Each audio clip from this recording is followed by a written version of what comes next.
Hello दोस्तों, आप सभी का आपके अपने channel door step education point पर हार्दिक स्वागत है।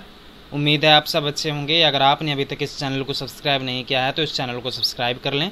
आने वाले वीडियो को मिस ना करने के लिए बेल आइकन दबा लें और इस चैनल को आप अपने फ्रेंड्स के साथ व्हाट्सएप ग्रुप्स में भी शेयर कर सकते हैं और उनको कह सकते हैं कि इस चैनल को सब्सक्राइब जरूर करें। आज हम करने वाले हैं 7th क्लास की NCERT का हमारी जो हिस्ट्री है, ठीक है, उसका हम फर्स्ट चैप्टर आज करने वाले हैं। तो बेसिकली हम इसमें पढ़ेंगे क्या, पहले हम वो डिस्कस कर लेते हैं। जब हमने जो पढ़ा था एशियंट हिस्ट्री हमने पढ़ ली है, अब हमने मेडिवल हिस्ट्री पढ़नी है, ठीक है ना। तो इसमें हमने लगभग आप ये मान सकते हैं कि लगभग 700 से लेकर, ठीक है, 700 AD से लेकर हमने लगभग 1750 जो ईयर हैं, ठीक है, मतलब आप मोटा मोटा मान ले कि मोटे तौर पर 1000 सालों का जब हमने इतिहास है इसमें पढ़ना है कि जो इसमें मुग़ल हुआ करते थे और भी आपको बहुत सारे इसमें राज्य देखने को मिल जाएंगे। जैसे कि आपको जो अल ब्रूनी जो लेखक हुआ करते थे उस टाइम पर, और भी जैसे कि महमूद गजनी, मोहम्मद गौरी, पृथ्वीराज चौहान, चोला, चित्रकूट, राष्ट्रकूट और पाल वंश के जो राजा हुआ करते थे, और भी आपको गुर्जर प्रतिहार। तो ये सारे जो चैप्टर हैं, ठीक है, हम इन्हीं जो लेसन है आने वाले लेसन में डिस्कस करेंगे। तो ये आज का हमारा वैसे ये पहला जो हमारा चैप्टर है, तो हम इसके बाद इसी में हम ये पढ़ेंगे कि जब ब्रिटिश का दौर आएगा ना, जब 1750 तक, तो फिर उसके बाद ही हम मॉडर्न हिस्ट्री पढ़ेंगे, ठीक है ना। तो आधुनिक भारत हम इसके पढ़ने के बाद ही हम कर पाएंगे। तो इसीलिए ये ज़रूरी है कि हम स्टेप बाय स्टेप, ठीक है, तो ये हम इसको पढ़ते चलें। इसलिए हमने एशियंट हिस्ट्री शुरू की थी, नहीं तो मैं आपको तीनों ही लेसन एक साथ ही शुरू करवा सकता था, 6th 7th 8th का, बट उसमें फिर समझने में थोड़ी बहुत आपको समस्या होने लग जाती है। जैसे कि अगर आपने जो प्रीवियस चैप्टर पढ़े हैं वो भी इसमें कनेक्ट होते हुए चलेंगे। जैसे कि जो प्रीवियस नॉलेज होती है हमारी वो कहीं ना कहीं इससे भी संबंधित होती जाएगी कि जैसे डेवलपमेंट कैसे हुआ, पहले के मंदिर कैसे हुआ करते थे। तो ये सारी बातें आपको देखने को मिलेंगी, आपको बहुत कुछ जानने को मिलेगा। तो आपने हमारे साथ इस वीडियो के अंत तक बने रहना है। तो चलिए शुरू करते हैं। हमारा फर्स्ट चैप्टर क्या नाम है उसका, ट्रेसिंग चेंजेस थ्रू 1000 ईयर, कि हज़ारों सालों में जो बदलाव हुए हैं उनकी हम पड़ताल करेंगे और उनके बारे में पढ़ेंगे। तो आपको यहाँ पर एक मैप दिखाई दे रहा होगा, ठीक है, एक यहाँ पर आपको एक मैप दिखाई दे रहा है। तो ये थोड़ा सा उल्टा मैप है और ये ना आपको शायद ये श्रीलंका होगा, ये भारत बना हुआ है। तो ये आप देखेंगे तो ये अल इदरीसी नाम के पर्सन ने इसको बनाया था। लगभग आप ये कह सकते हैं कि 12वीं शताब्दी में ये जो मैप था इसको बनाया गया था। और आपको ये देख कर थोड़ा सा मैप है वो थोड़ा सा अजीब भी लग रहा होगा, ठीक है ना। तो ये एक और मैप बनाया गया था, ठीक है, आप दूसरा मैप भी देख सकते हैं। एक फ्रेंच के कार्टोग्राफर थे, आपको ये थोड़ा सा मैप अच्छा लग रहा होगा कि हाँ अभी ये मैप थोड़ा सा अच्छा बनाया हुआ है। तो ये लगभग 1720 में एक फ्रेंच कार्टोग्राफर थे, उनके द्वारा ये मैप बनाया गया था। तो हमें मेनली यही हमने वही तो पढ़ा है कि हज़ारों सालों में क्या बदलाव हुए हैं। तो आपको ये पता लग रहा है ना कि जो कुछ टाइम बाद, मतलब कि 500 या फिर 600 सालों बाद पहले तो ये मैप बना था, ठीक है, 14वीं शताब्दी में, फिर उसके बाद 1720 में आपको ये मैप देखने को मिलता है। तो आपको ये देखने को पता लगता है कि उस टाइम पर लोगों ने मैप का यूज़ करना शुरू कर दिया था जब पुर्तगाली आए थे भारत में, और भी अफ़गानों ने, तुर्कों ने हमारे, या फिर मंगोलों ने हमारे देश पर जब हमला किया था, राज भी किया। तो ये इन सभी मैप्स की भी जो यूज़ थी वो किया करते थे।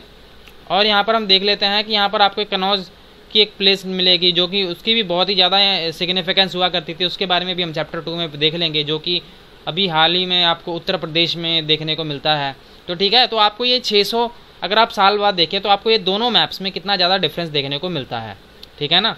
तो यहाँ पर आपको और भी काफ़ी चीज़ें देखने को मिलती है, जैसे कि वो जो यूरोपियन सेलर्स हुआ करते थे, ठीक है, जो समुद्री यात्री हुआ करते थे, यूरोप से आया करते थे, तो वो इन्हीं मैप्स का यूज़ किया करते थे। आपको पता है ना, जो पुर्तगाली थे लगभग 1498 में जो वास्को डिगामा था वो आया था, ठीक है ना। तो वो इसी मैप्स की यूज़ से ही आया करते थे, ठीक है। तो धीरे धीरे उन्होंने एडवांस कर लिया था, मतलब ये कि धीरे धीरे ये मैप बनाए गए जब वो एक जगह से दूसरी जगह जाना शुरू किया। उस टाइम पर तो सैटेलाइट भी नहीं हुआ करता था, फिर भी उन्होंने ये ऐसा इतना एक्यूरेसी वाला मैप कैसे बना दिया गया होगा, ये भी थोड़ी सोचने वाली बात है। तो यहीं पर हम ये सब बातें देखते हैं। और यहाँ पर हमें ये भी देखने को मिलता है कि यहाँ पर जो हिस्ट्री में जो भी बातें हुई हैं यहाँ पर वो हमें पता कैसे चलती हैं, ठीक है। तो वो हमें, जैसे कि हमने अगर प्रीवियस चैप्टर को हम देखें तो उसमें हमें कुछ किताबें मिली हैं और वहाँ पर हमें कुछ मैप्स देखने को मिले हैं, कुछ खिलौने मिले हैं, कुछ सिक्के मिले हैं। तो इन्हीं से अंदाज़ा लगाया जा सकता है कि उस टाइम पर कौन राज करता होगा, वहाँ पर किस प्रकार के लोग रहते होंगे। मान लीजिए वहाँ पर अगर लोगों को सिक्के मिले होंगे, मतलब ये कि एक जगह सिक्के मिले हैं, तो वही सिक्के अगर सेम टाइप के अगर कहीं और भी जगह मिले होंगे, इसका मतलब ये है कि जो वहाँ का राजा हुआ करता था वो शायद इतना ज़्यादा शक्तिशाली होगा, इसका जो राज होगा बहुत ज़्यादा समृद्ध होगा, तभी तो वो उनको वो सारी जगहों पर वो सारी जो सिक्के हैं वहाँ पर देखने को मिलते हैं। न्यू एंड ओल्ड टर्मिनोलॉजी, इसका क्या मतलब है? मतलब ये कि आप अगर डेफिनेशन को देखें तो हर चीज़ की जो डेफिनेशन है या फिर मतलब है वो अलग होता है। जैसे कि अगर आप पास्ट में देखें तो एक ही शब्द का वो अलग मतलब होता होगा, ठीक है। तो फिर टाइम के हिसाब से जो एक शब्द का जो मतलब है, आप भली बातें समझ सकते हैं कि उसका ना फ्यूचर में वो जो मतलब होता है काफ़ी बदल जाता है, ठीक है ना। तो ये भी हमें देखने को मिलता है, जैसे कि हिंदुस्तान हुआ करता था पहले के टाइम में, बट ये इसको आज इंडिया कहते हैं या फिर आप कह सकते हैं कि भारत इनको कहा जाता है। और इसी तरह जो लोग हुआ करते थे अलग अलग नामों से इनको बुलाया करते थे, जैसे कि कुछ लोग जो थे, ठीक है, वो हिंदुस्तान या फिर जो भी हमारा उस टाइम का जो हिंदुस्तान था, वो जो एक पर्शियन वहाँ पर मिनहाज सिराज नाम का एक ना लेखक थे, ठीक है, वो पर्शिया से थे। तो इन्होंने क्या कहा था, लगभग ये 13वीं शताब्दी की बात है, इन्होंने जो हिंदुस्तान था इसको कौन कौन से इन्होंने एरिया को दिखाया था, पंजाब को, हरियाणा को, एंड यहाँ पर और भी जो गंगा और यमुना के बीच वाले जितने भी क्षेत्र आते हैं इन सभी को सिर्फ हिंदुस्तान बताया था। अगर आप आज देखें तो हिंदुस्तान या जो हमारा भारत है वो क्या है, ठीक है, सारा साउथ वाला एरिया भी है। तो आपको यही देखने को मिलता है कि जो अलग अलग आपको लोग देखने को मिलते हैं, ठीक है ना, तो वो अलग अलग डेफिनेशन दिया करते थे। तो आप अगर उस टाइम पर अगर आप हिंदुस्तान वर्ड यूज़ करते थे तो उस टाइम पर इतना नहीं इसको जाना जाता था, बट अगर आप इसको आज यूज़ किया जाएगा तो इसको पॉलिटिकली भी यूज़ किया जा सकता है, ठीक है ना। आप समझ रहे हैं क्या मैं कहना चाह रहा हूँ। तो ये एक बात रही कि आज अगर हम हिंदुस्तान वर्ड को देखें तो आपको ना थोड़ा सा पॉलिटिकली भी काफ़ी लोगों के द्वारा इसको यूज़ होते हुए आपको देखने को मिल जाएगा। तो यहाँ पर ये जो जैसे जैसे टाइम निकलता गया, जैसे कि जब सुल्तानों ने राज किया तो उन्होंने भी कोशिश की कि जब साउथ जो हमारा दक्षिणी भाग है भारत का उसको भी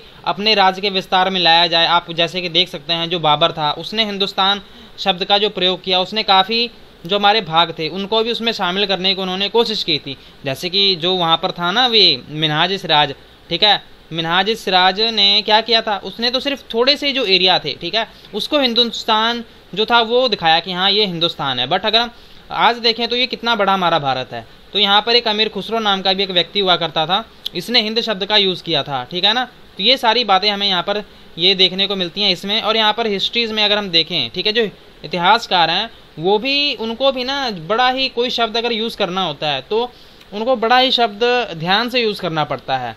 जैसे कि अगर आपने कोई शब्द यूज़ नहीं किया तो हाल ही में आप देखते ही रहते हैं न्यूज़ में कि अगर किसी पॉलिटिकल लीडर ने या फिर जैसे कि किसी चीफ मिनिस्टर ने, किसी प्राइम मिनिस्टर ने या फिर किसी ऑफिशियल्स ने अगर अपनी कोई बात ध्यान से नहीं कही है, ठीक है, जैसे कि आजकल ट्विटर पे बहुत देखा जाता है कि उनकी एक बात को भी 3-4 तरीक़ों से देखा जा सकता है। उन्होंने कहा कुछ और होता है बट वो लोग किसी और कॉन्टेक्स्ट में ले जाकर उस चीज़ का जो मतलब है वो बिल्कुल ही ऑपोजिट निकाल देते हैं। तो ये भी हमें देखने को मिलता है। और यहाँ पर जो हमारा मेडिवल पीरियड है इसमें जैसे कि एक फॉरेनर शब्द हुआ करता था, जैसे हम विदेशी कह सकते हैं।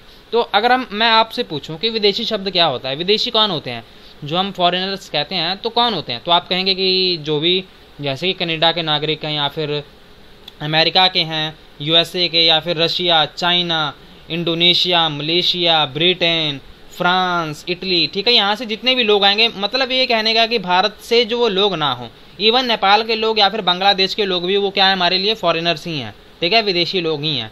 बट उस टाइम पर क्या हुआ करता था, जैसे कि कोई गांव में है, ठीक है, अगर गांव में वो लोग रह रहे हैं तो गांव का कोई दूसरा व्यक्ति आ जाए, ठीक है, दूसरे गांव का व्यक्ति अगर उस गांव में आ जाए तो उसको फॉरेनर शब्द उसके लिए यूज़ किया जाता था। मेरा मतलब कहने का सिर्फ यही है कि आपको सिर्फ ये समझाना कि जो एक मतलब आज जो हुआ करता था उसका जो मतलब है वो फ्यूचर में वो डिफरेंटली चेंज हो सकता है। जैसे कि अब अभी आपने इतनी सारी एग्जांपल्स तो देख ही ली, मतलब ये कि जो हमारे पास्ट में जो वर्ड यूज़ किए गए थे उनके आज अगर हम आज उनके मीनिंग देखें तो काफ़ी हमें डिफरेंट देखने को मिलते हैं। हिस्टोरियंस एंड देयर सोर्सेज की जो इतिहासकार आपको देखने को मिलते हैं उन्होंने कौन कौन से स्रोतों का इस्तेमाल किया होगा, तो हम इसमें कल ही परसों हमने गुप्ता की जो डायनेस्टी थी, ठीक है, गुप्ता वंशों के बारे में हमने पढ़ा था। गुप्ता जो राजा हुआ करता था, ठीक है, गुप्ता वंश के जितने भी राजा हुआ करते थे, ऐसे कि समुद्रगुप्त हो गया, तो इसी तरह हमने उनके बारे में भी देखा था। तो इनके बारे में भी हमें कहाँ से पता लगता है, तो इनके बारे में भी इन्होंने भी इंस्क्रिप्शन वगैरह लगवाए थे, तो इनके बारे में हमें यहाँ से देखने को मिलता है। और हर्षवर्धना के बारे में भी।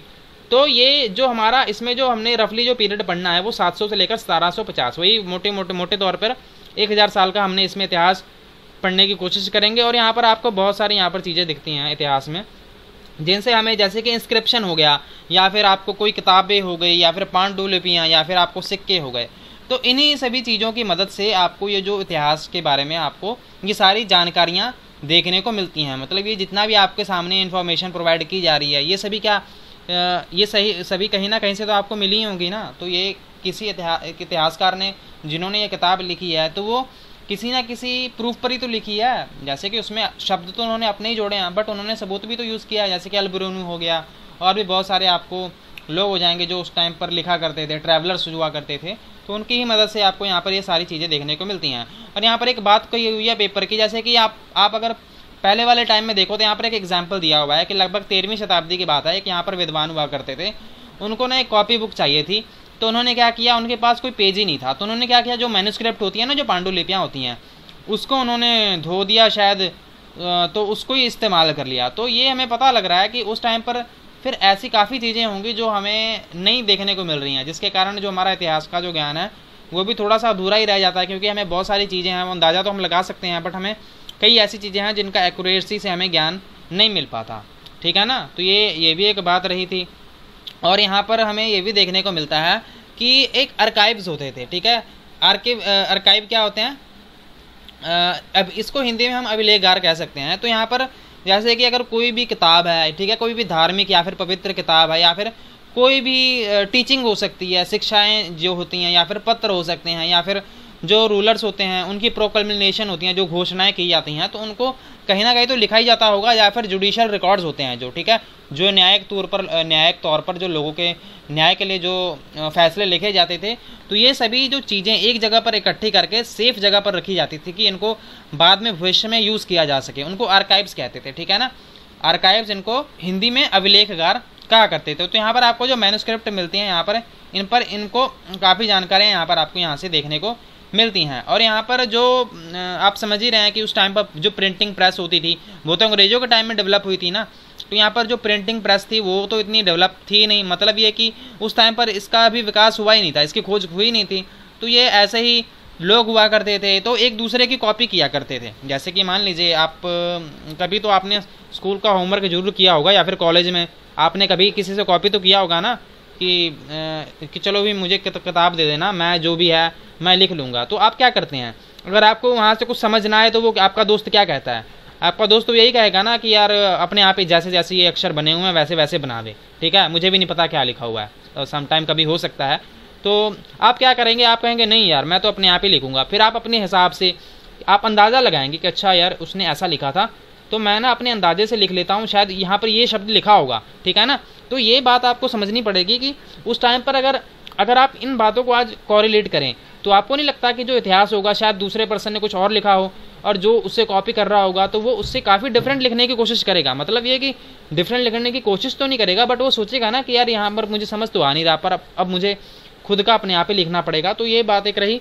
और यहाँ पर आपको एक पेंटिंग भी यहाँ पर आपको दिखाई दे रही होगी, पेंटिंग ऑफ स्क्राइब कॉपी। ये फिर 10.5 सेंटीमीटर की है, बाय 7.1 सेंटीमीटर इन साइज। और यहाँ पर इसको मिनिएचर कहा जाता था, और ये इनको ना कई बार इन्हीं लोगों के द्वारा इनका यूज़ किया जाता था, और इनको बेचा भी जाने लगा क्योंकि ये बहुत ही सुंदर तरीके से बनाई होती थी। और चलो इसको हम इतना देखेंगे नहीं, आपको यहाँ पर कुछ पिक्चर्स दिखाई दे रही हैं। ठीक है, जो लिखा हुआ है hand writing code make a reading of Persian या अरेबिक। ठीक है, पर्शियन या अरेबिक में ये लिखा हुआ है। तो ये ना अलग अलग तरीक़ों से इनको लिखा जाता था। तो इतिहासकार जो हुआ करते थे वो ना काफ़ी जो उनको जो सोर्सेज मिले हैं, ठीक है, उनको मैच करने की कोशिश करते हैं। ऐसा नहीं है कि सिर्फ उन्होंने एक ही चीज़ों से उन्होंने सारा कुछ लिख लिया। अब जैसे कि मैं आपको एग्जांपल देता हूँ, ठीक है ना, जैसे कि अशोका के जो अभिलेख थे, अशोका ने इंस्क्रिप्शन लिखवाए थे ना, ठीक है, तो जो भी अशोका ने इंस्क्रिप्शन या फिर चंद्रगुप्त ने जो भी इंस्क्रिप्शन लिखवाए होंगे, ठीक है, जो गुप्ता साम्राज्य का चंद्रगुप्त की बात कर रहा हूँ मैं, तो वो क्या करते होंगे, तो आपको नहीं लगता कि वो सिर्फ अपनी ही तारीफ में शब्दों को लिखवाते होंगे? मतलब उनको तो सिर्फ वन साइडेड ही दिखाई जा रही है ना लोगों को। मतलब उनको भी पता है कि हमें इतिहास में हमारा नाम आ गया है, ठीक है, अब लोग हमें याद किया करेंगे, जो भी हमारे फ्यूचर के जो लोग होंगे।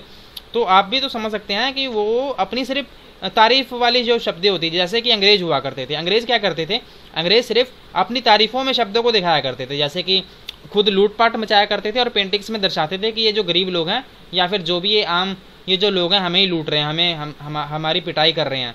तो इस तरह से ये सिर्फ अपनी तारीफों को ही दिखाया जाता था। तो इसलिए जो इतिहासकार होते हैं ये अलग अलग सोर्सों की मदद लेते हैं, जिसके कारण ये जो चीज़ों को है ये प्रेजेंट कर सकें। और यहाँ पर हमें एक और बात देखने को मिलती है कि ज़ियाउद्दीन बरूनी नाम का एक पर्सन था, ठीक है।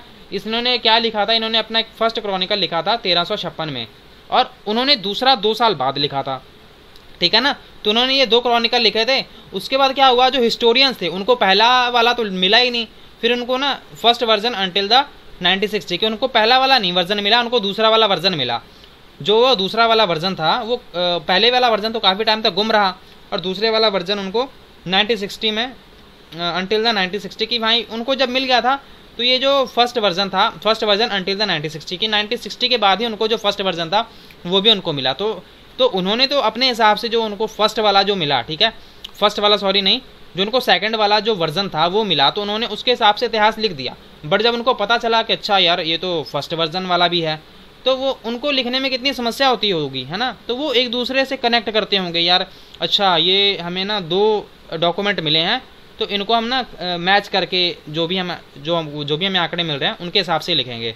अब हम बात करते हैं न्यू सोशल और पॉलिटिकल ग्रुप की। यहाँ पर जो सामाजिक और जो राजनीतिक ग्रुप थे उनका कैसे विकास हुआ, तो ये तो आपको पता ही है कि 700 से लेकर 1750 तक इनके बारे में बात करेंगे। और आपको पता है कि 647 लगभग आप कह सकते हैं कि 600 से 700 के बीच में ही हर्षवर्धना की मौत हुई थी। वो लास्ट रूलर था ना उनका, किसका कहते हैं, एशियंट हिस्ट्री का।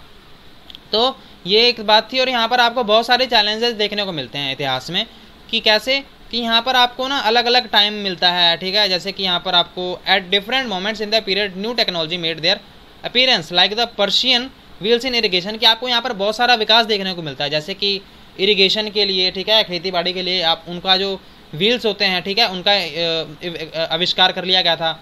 और यहाँ पर जो पहिए होते हैं ना घूमने वाले, स्पिनिंग व्हील्स फॉर कताई के लिए, जो कताई की जाती है उसके लिए भी कुछ विकास कर लिया गया था। और यहाँ पर फायर आर्म्स, ठीक है, यहाँ पर लड़ाई के लिए भी काफ़ी चीज़ों को डेवलप कर लिया गया था। और जो खाना होता है, ठीक है, और पीने वाली जैसे कि लाइक चाय भी कह सकते हैं। और यहाँ पर जो आपको आलू देखने को मिलते हैं, कॉर्न, या फिर जो मिर्चें होती हैं, ठीक है, तो कॉफ़ी, ये सारी चीज़ें, ये आपको नहीं लगता ये सिर्फ भारत में पहले से नहीं थी, ये पहले इनको लाया गया था। अब आप बात करें जैसे कि पोटैटो की बात ही कर लें हम, तो पोटैटो किनके द्वारा लाया गया था, ये पोटैटो भी ना ये जो हमारे पुर्तगाली थे, ठीक है, हमारे नहीं बट जो पुर्तगाली हुआ करते थे उनके द्वारा ये जो पोटैटोस थे वो हमारे भारत में लाए गए थे। फिर ये पहले गुजरात की सूरत में इनका उत्पादन किया गया, फिर धीरे धीरे ये पूरे भारत में फैल गए, ठीक है ना। तो इसी तरह ये बहुत सारी चीज़ें हैं, जैसे कि आपको पता ही है कि चाय का भी इसी तरह हुआ कि चाय भी इतनी पॉपुलर नहीं हुआ करती थी, फिर अंग्रेज़ों ने ये चाय लेकर आए भारत में। फिर बाद में ही तो ये आसाम वगैरह में इसकी बहुत ज़्यादा खेती की जाने लगी है, जो चाय की जो खेती की जाती थी। तो इस तरह हमें बहुत सारी जो सिग्निफिकेंस है यहाँ का, जो पॉलिटिकल, इकोनॉमिकल, सोशल और कल्चरल चेंजेस जो आपको देखने को मिलते हैं, वहाँ पर काफ़ी इंपॉर्टेंट रोल यहाँ पर प्ले करते हैं। और यहाँ पर आपको एक राजपूत भी हुआ करते थे, एक राजपुत्र नाम की भी कम्युनिटी हुआ करती थी, जो खुद को कहा करते थे कि हम तो भी जो राजा है ना उनके ही पुत्र हैं और हम यहाँ पर सिर्फ राज करने के लिए ही बने हुए हैं। वैसे तो ये बेसिकली ये जो वॉरियर्स होते हैं, ठीक है, योद्धा होते हैं, इन फैमिली से ही बिलोंग किया करते थे, जिसे हम क्षत्रिय जो जाति भी कह सकते हैं, ठीक है। ये लगभग 8वीं शताब्दी से लेकर 14वीं शताब्दी तक इनका थोड़ा सा बोलबाला रहा था। और यहाँ पर आपको एक व्हील दिखाई दे रहा है ना, ठीक है, तो ये आपको ये देखकर ये नहीं लगता कि हाँ अभी उस टाइम पर काफ़ी कुछ डेवलप हो गया होगा। तो यहाँ पर लोगों जो ट्रांसपोर्टेशन की जो फैसिलिटीज़ थी वो भी उन्होंने कुछ ना कुछ जरूर डेवलप कर ली होगी। यहाँ पर चीफ्टेंस नाम के यहाँ पर भी एक चीफ्टेंस हुआ करते थे। तो ये जो सोल्जर यहाँ पर काफ़ी, आपको अगर बात करें तो यहाँ पर जो आपको राजपूत मिलेंगे, आपको यहाँ पर किसान भी मिल जाएंगे, सोल्जर भी मिल जाएंगे, आपको राजा भी मिल जाएंगे। मतलब ये है कि आपको अलग अलग जगह पर इनका जो काम है, ठीक है, वो अलग अलग काम किया करते थे। ऐसा नहीं है कि अगर उन्होंने कह दिया कि हम राजपूत हैं सिर्फ कि हाँ भी तो वो सिर्फ राजा ही होंगे, ऐसा नहीं है। आपको अलग अलग जगह पर अलग अलग वो काम करते हैं, वहाँ पर आपको दिख जाएंगे। और यहाँ पर काफ़ी बार ये देखा गया था कि इनकी जो पोस्टें हुआ करती थी, जैसे कि मान लीजिए कि जो कोई टीचर है यहाँ पर, और टीचर लगने के बाद उसका बेटा भी टीचर बन जाए, ठीक है। बेसिकली ऐसा देखा जाता है कि डॉक्टर का बेटा मेनली डॉक्टर ही बनता है। ये चलो ये तो वैसे मिथ भी कह सकते हैं कि हाँ ऐसी कोई बात नहीं होती, बट आमतौर पे ये ज़्यादा देखा जाता है। बट इनकी जो पोस्ट हुआ करती थी हेरिडेटरी हुआ करती थी, ठीक है ना। तो जैसे कि अगर कोई वहाँ पर पर्सन को कोई जॉब मिली हुई है तो उसके बेटे को भी वही जॉब ही मिला करती थी। तो ये यहाँ पर आपको बात देखने को मिलती है। और यहाँ पर आपको ना कुछ और भी ग्रुप्स देखने को मिलते हैं, जैसे कि आपको मराठास हो गया, सिख हो गए, जट्स हो गए, अहोम या फिर कैस्थास, ठीक है। ये आपको सारी जो जातियाँ आपको यहाँ पर आपको देखने को मिलती हैं। तो इनके बारे में भी हम जो अपने जो फर्दर जो आने वाले चैप्टर होंगे उनके बारे में भी बड़े डिटेल में डिस्कस करेंगे। और यहाँ पर आपको एक हैबिटेट नाम का एक वर्ड दिख जाएगा, जिसका क्या मतलब होता है कि किसी एरिया में रहने के लिए जब जो हमारा जो एरिया है वो हमारे रहने के लिए प्रयुक्त हो, कि हम वहाँ पर रह सकते हैं, तो उसको हम हैबिटेट कहते हैं। तो यहाँ पर आपको धीरे धीरे यहाँ पर आपको जो विकास है वो देखते हैं को मिल जाएगा कि यहाँ पर धीरे धीरे जंगलों को साफ़ किया जाने लगा और यहाँ पर जो लोग थे वो यहाँ पर रहने लग गए। एक जगह से दूसरी जगह लोगों ने प्रवास करना शुरू कर दिया, तो यहाँ पर कुछ लोग किसान बन गए और यहाँ पर धीरे धीरे जो इनका प्रभाव था वो बढ़ने लग गया। तो आपको कई लोग तो यहाँ पर गरीब मिलेंगे, कई लोग यहाँ पर अमीर मिलेंगे। जैसे कि कुछ लोगों ने जानवर रख लिए, धीरे धीरे उनके पास जो प्रोडक्टिव लैंड थी, ठीक है, वो बढ़ती गई और इन लोगों को उनकी ज़मीन के हिसाब से या फिर उनको काम के हिसाब से जातीज या फिर सब कास्टेज जो होती हैं, उपजातियाँ जिन्हें कह सकते हैं, उनके हिसाब से इन लोगों को उनमें बांटा जाने लगा, ठीक है ना। तो अब आप ये भी समझ सकते हैं कि जो पहले कास्ट सिस्टम हुआ करता था, वर्ण सिस्टम, उसमें थोड़ी सी कमी देखने को यहाँ पर मिली थी, ठीक है ना। तो यहाँ पर आपको जो basis on the background and their occupation, कि उनको लोगों को काम के हिसाब से लोगों को क्या किया जाने लगा था, अब लोगों को उनके काम के हिसाब से उनको बांटा जाने लगा था, ठीक है ना। तो यहाँ पर आपको इनका प्रभाव भी काफ़ी देखने को मिलता है। तो ठीक है, आप समझ गए ना जाति वर्ड, कि यहाँ पर लोगों को उनके काम के हिसाब से उनको जो जॉब्स थी वो दिए जाने लगी थी, या फिर आप रैंक समझ सकते हैं। तो यहाँ पर आप जातिस के ना कुछ अपने अलग ही रूल एंड रेगुलेशन हुआ करते थे, ठीक है ना। तो यहाँ पर जितने भी लोग हुआ करते थे उनको इन रूल को फॉलो करना पड़ता था और इनके जो रूल्स हुआ करते थे तो फिर इनको कोई एनफोर्स मतलब कोई लागू करवाने वाला भी तो होना चाहिए। जैसे कि भारत के संविधान में, हमारे भारत के देश में जो ये रूल्स होते हैं, जो भी नियम कानून है, उनको लागू कौन करवाता है? एग्जीक्यूटिव, ठीक है ना। जो हमारी कार्यपालिका होती है इन कानूनों को लागू करवाती है, जो हमारा प्रशासन होता है। इसी तरह वहाँ पर भी जो लोग हुआ करते थे, जैसे कि उनके जो बड़े हो गए, ठीक है, वो इनको लागू करवाया करते थे। और यहाँ पर डिस्क्राइब इन सम एरियाज है जाति पंचायत, कि यहाँ पर आपको जाति पंचायत भी देखने को मिलती है। और यहाँ पर जो जाति पंचायत होती थी, required to follow rules of the village, कि इन लोगों को भी ना अपने जो गांव के जो नियम कानून होते थे इनको क्या करना पड़ता था, इनको फॉलो करना पड़ता था। आप और कोई चीफ्टेंस यहाँ पर देखने को मिल जाएंगे। जो चीफ्टेंस हुआ करते थे इनको, इनके द्वारा जो गांव हुआ करते थे इनके द्वारा इनको फॉलो किया जाता था, ठीक है। मतलब ये कि ये इनको कंट्रोल करते थे, ठीक है ना। वैली विजेस वाल गवर्नड, जैसे कि हमारी जो सरकार है वो भी हम पर गवर्नेंस कर रही है ना, ठीक है, जो अपनी सत्ता है वो अपनी चला रही है। तो इसी तरह यहाँ पर चीफ्टेंस नाम के यहाँ पर आपको ऑफिसर्स मिल जाएंगे, जो यहाँ पर इनको क्या किया करते थे, इनको गवर्न किया करते थे, ठीक है ना। तो ये आपको एक बात देखने को मिलेगी। अब हम बात करते हैं रीजन्स एंड एम्पायर की। जो हमारा रीजन है या फिर जो हमारा साम्राज्य था, इनके बारे में भी हम देख लेते हैं। तो हम ज़्यादा इसमें देखेंगे नहीं, बट इसमें हम जो चोलाज, तुगलक या फिर मुगल्स हुआ करते थे, जैसे कि जो महमूद गजनवी या फिर मोहम्मद गौरी, फिर धीरे धीरे जो दिल्ली सल्तनत थी उसका जो हो गया था, स्थापना हो गई थी, ठीक है ना। तो वो भी, उनका भी काफ़ी कंट्रीब्यूशन रहा है हमारे इतिहास में भी, और काफ़ी जो विकास देखने को मिलता है उसमें कंट्रीब्यूशन रहा था। तो उनको हम फर्दर चैप्टर्स में काफ़ी डिटेल में पढ़ेंगे। अभी हम थोड़ा सा बेसिक जो उसकी एक झलक है, ठीक है, ग्लिम्पस है, उसको देख लेते हैं। तो यहाँ पर आपको एक संस्कृत में एक प्रशस्ति देखने को मिल जाती है, ठीक है, उसको भी हम चैप्टर 2 में पढ़ेंगे। जैसे कि दिल्ली का सुल्तान होता था गयासुद्दीन बलबन, ठीक है, ये भी एक स्लेव डायनेस्टी का ही एक वहाँ पर राजा हुआ करता था। तो ये 1266 से लेकर 1287 मतलब 1266 टू 1287 की बात है ये। तो उस टाइम पर इतने टाइम तक राज किया था। तो इन्होंने भी जैसे कि काफ़ी कोशिश की थी कि जो हमारा एम्पायर है, जो हमारा साम्राज्य है, उसको बढ़ाया जाए।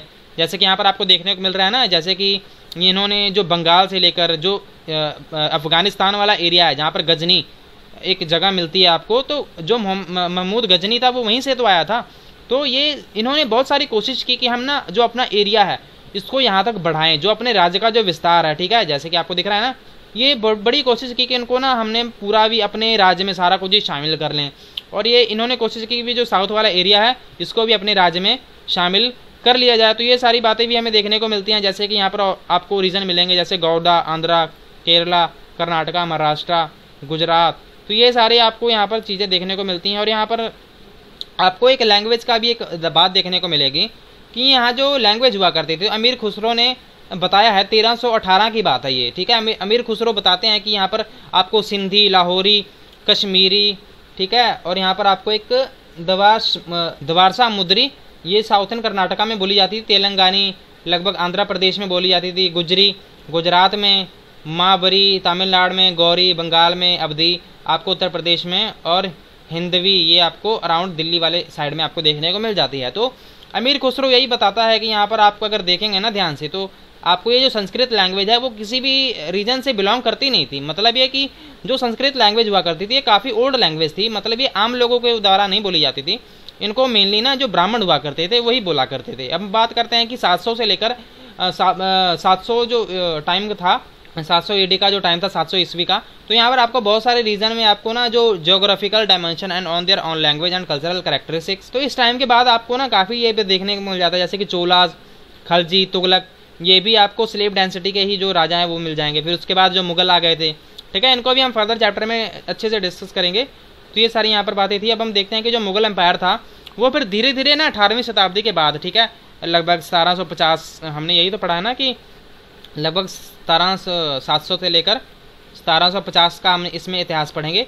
तो इसमें ना लगभग 1750 में ना 50 के बाद यहाँ पर कुछ अंग्रेज़ थे वो ना भारत में आने लग गए थे। जहांगीर के दरबार में 2 यहाँ पर अंग्रेज़ थे जो एम्बेसडर टाइप कह सकते हैं कि वो यहाँ पर आए, उन्होंने परमिशन वगैरह मांगी, तो फिर धीरे धीरे उन्होंने भारत पर कब्जा करना शुरू कर दिया था। तो ये यहाँ पर एक बात रही। और यहाँ पर आपको और भी बहुत सारी चीज़ें देखने को मिलती है कि यहाँ पर जो रिलीजन हुआ करते थे, ओल्ड एंड न्यू रिलीजन, उनके बारे में भी हम देख लेते हैं कि यहाँ पर अभी आपको ना जो विकास था वो काफ़ी देखने को मिला। और यहाँ पर जो रिलीजन थे, ठीक है, इनमें भी थोड़े बहुत आपको बदलाव देखने को मिलेंगे, closely connected with the social and economical organisation of local communities की। यहाँ पर आपको ये सारी जो चीज़ें हैं, जैसे कि social world of the group alter to and did their belief की, यहाँ पर इनके जो सोच विचार थे वो थोड़ी बहुत आपको इसमें चेंजेस देखने को मिलती है।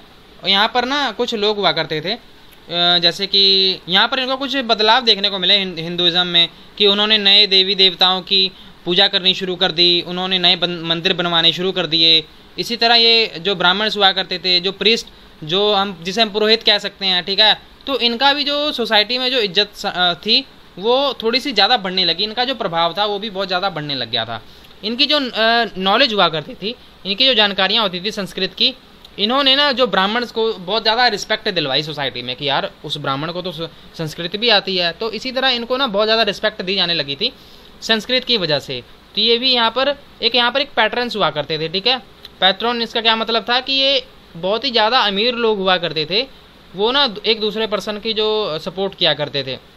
और यहाँ पर आपको और भी बहुत ज़्यादा मेजर डेवलपमेंट देखने को मिलती है, जैसे कि भक्ति का आगमन। हमने अभी प्रीवियस चैप्टर में देखा था ना कि नहीं देखा था कि उसमें जो भक्ति आंदोलन, अभी इसके बारे में तो हम डिटेल में करेंगे ही करेंगे, बट वहाँ से शुरू हो गई थी बातें। तो ये जो भक्ति वाला जो कंसेप्ट है, तो इसमें जो लोग हुआ करते थे, वे जो धार्मिक रीति रिवाज थे ना, इसमें ज़्यादा विश्वास करते नहीं थे। ये कहते थे कि यार आप ना पूजा पाठ को छोड़ो, आप ना बस सच्चे दिल से ना भगवान की ना श्रद्धा से उनकी पूजा करो, ठीक है। तो इसमें ये बातें कही जाती थी कि जो जैसे कि हिंदुज़म में आप देखते हैं ना कितने सारे यज्ञ करवाए जाते थे, कितने सारे हवन करवाए जाते थे, पूजा पाठ, पंडित को बुलाओ, दान दो उनको। तो ये सारी बातों में ये लोग विश्वास रखते नहीं थे। अब यहाँ पर आप देखेंगे कि जो इस्लाम धर्म था वो भी भारत में कैसे उसका आगमन हुआ। तो यहाँ पर जब जो हमने ये तो देखा था ना जो प्रीवियस चैप्टर में कि धीरे धीरे लोग दूर दूर इलाकों से भारत में आने लगे थे, क्यों, व्यापार करने के लिए। तो ये जब भी आते थे तो ये जो टीचिंग्स हुआ करती थी ना, जो शिक्षाएं जैसे कह सकते हैं कुरान की, ठीक है, जो इस्लाम धर्म का जो कुरान होता है वहाँ की उनकी जो शिक्षाएं होती हैं ये धीरे धीरे फैलनी शुरू हो गई। तो यहाँ पर भारत में आया, ठीक है, इन्होंने कहा कि ये भगवान के सामने सब सेम होते हैं। तो इन्होंने ऐसी बहुत सारी जो शिक्षाएँ थी वो लोगों में यहाँ पर देखने को हमें मिलती हैं। तो यहाँ पर बहुत सारे रूलर्स हुआ करते थे, तो वो इनमें भी थोड़े से कन्फ्लिक्ट हुआ करते थे। जैसे कि यहाँ पर कुछ लोग थे, ठीक है, जैसे कि हम शिया मुस्लिम्स कहते हैं, ठीक है, शिया मुस्लिम थे।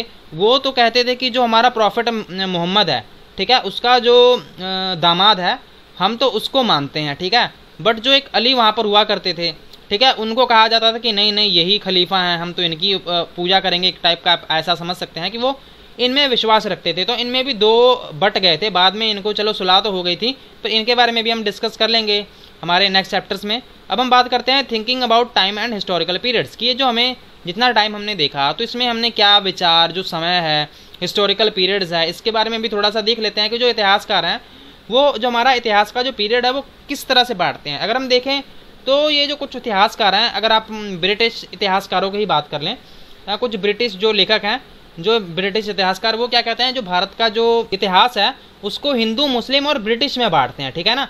तो ये कहते हैं कि यार इसको ऐसे बांटना चाहिए। क्यों, वो ऐसा क्यों कहते हैं, क्योंकि कहते हैं ना कि जो जैसे धर्म की जो विचारधारा होगी उसी के कारण ही आपको जो वहाँ पर परिवर्तन है वो देखने को मिलेगा। बट ये आजकल जो लोग हैं वो इसको मानते नहीं हैं, वो कहते हैं कि यार और भी बहुत सारी रिच डाइवर्सिटी है, विविधता है वो सब कॉन्टिनेंट पे, वो उसको तो आप इग्नोर ही कर रहे हैं, ठीक है ना। तो इसलिए वो क्या करते हैं, एक पीरियडाइजेशन, एक टुडे है, ठीक है, एक पीरियडाइजेशन आज के टाइम पर वो पीरियडाइजेशन को फॉलो करते हैं। इसका क्या मतलब है कि वो देखते हैं कि जो इकोनॉमिक या फिर जो आर्थिक तौर पर या फिर सामाजिक तौर पर जो बदलाव आए हैं, इस हिसाब से ही जो हमारा जो इतिहास है, ठीक है, उनको 3 भागों में बांटते हैं। जैसे आपको पता है ना, एंशियंट, मिडाइवल जो भी है, और यहाँ पर आपको दिख जाता है मॉडर्न, ठीक है। तो इन तीनों को ये जो इतिहासकार है वो बांटते हैं। तो ये भी हमें देखने को मिलता है कि इनमें भी थोड़ा बहुत कन्फ्लिक्ट या फिर आप विवाद कह सकते हैं वो इन लोगों में थोड़ा बहुत रहा है। जैसे कि हमने प्रीवियस चैप्टर में पढ़ा कि हंटर गैदरर्स थे, फिर किसान आए, फिर धीरे धीरे उनका विकास हुआ। तो इसी तरह फिर इनको ना, इसको मेडिवल कहते हैं। तो ये एक बात थी। और यहाँ पर आपको बहुत सारे चीज़ें देखने को मिल जाएंगी कि यहाँ पर ना लगभग 1000 साल में आपको काफ़ी बदलाव देखने को मिल जाएगा। 16वीं से 18th सेंचुरी, लगभग 16वीं से 18वीं शताब्दी तक यहाँ पर आपको बहुत सारे बदलाव देखने को मिल जाते हैं। और यहाँ पर आपको ये भी देखने को मिलता है कि जो मॉडर्निटी का जो कंसेप्ट है उसने भी काफ़ी यहाँ पर विकास किया था। और यहाँ पर इन सालों में ये जो हमारी सोसाइटीज़ थी इनमें भी काफ़ी बदलाव देखने को मिले, चाहे वो मंदिर हो या फिर आर्किटेक्चर हो या फिर जो लोगों का रिलीजन है, उनका आउटलुक है। तो ये हमारा चैप्टर था। आपको ये चैप्टर कैसा लगा आप हमें कमेंट करके ज़रूर बताएं। आपको अगर कोई समस्या हो तो आप वो भी हमें पूछ सकते हैं। अगर आपको ये लेक्चर अच्छा लगा हो तो इसे लाइक करें, अपने दोस्तों के साथ शेयर करें। अगर आपने हमारे चैनल को सब्सक्राइब नहीं किया है तो हमारे चैनल को सब्सक्राइब करें। Please guys, supporting us. Thanks for watching. God bless you all.